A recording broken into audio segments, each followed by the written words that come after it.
We are gathered here today to pay our final respects to a great man. I'd like to begin by reminding us, all of us, that now is no time for sorrow, but a time for joy. A time to revivify and cheer our hearts, which have become cold with the icy sting of loss. To warm our souls in the convivial fires of remembrance and love of our friend, our brother, our bandmate, our bright and shining pole star when we find ourselves adrift upon the inhospitable seas of gloom and gripes, Allan Day. Oh, Allan, had we but world enough and time.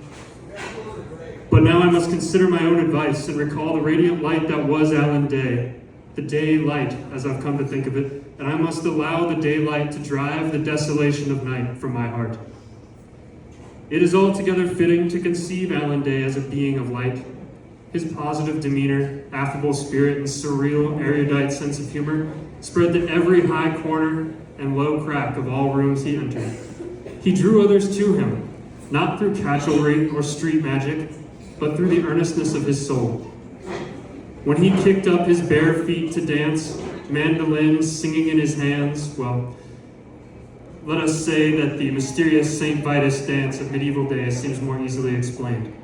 For Allan was a bard of good feeling. To be caught up in his presence was to know, for that blissful moment, that everything was going to be all right. When basking in the glow of Allan's daylight, the shadows of doubt, of worry, and of contention were battled back. Those of us who have gathered here for this celebration of light have made a sublime pilgrimage. I am not unmindful that some of you have come from a great and terrible distance to be here, while some have had merely to walk out their back doors. However, we have, all of us, embarked upon a momentous, awesome journey. For we have all had to cross a kind of personal Rubicon to be here, to swim and strive against the battering waves of grief and the heavy undertow of foreboding. We are all here in hopes of partaking one final time in that warm, happy, beatific light of our friend Allan Day's presence. In mentioning the Rubicon, I am reminded of that tradition held by the ancients, a tradition still surviving to this day by pouring out a libation to honor the memory of a lost loved one. So let us not break with this proud tradition, and let us observe the solemn ritual by pouring one out directly into the casket, per Allan's final wishes.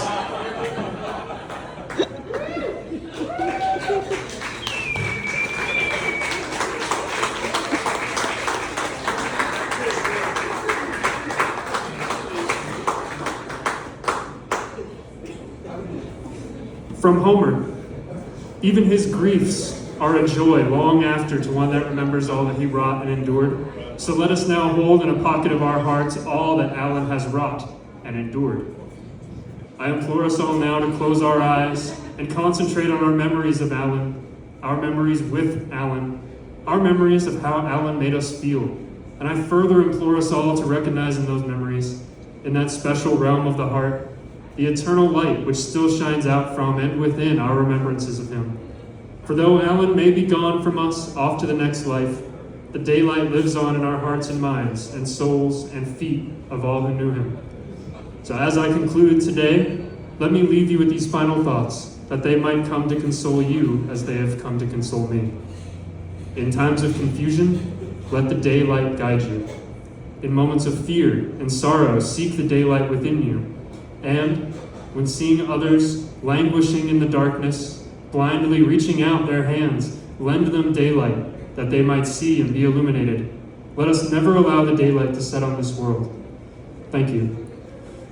And now, a favorite standard of Allan's played in his memory.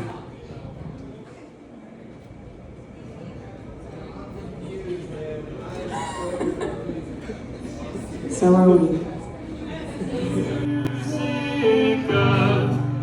Disintegrating age, sing the melody of decay. It's the music of a disintegrating age. Sing the melody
It's the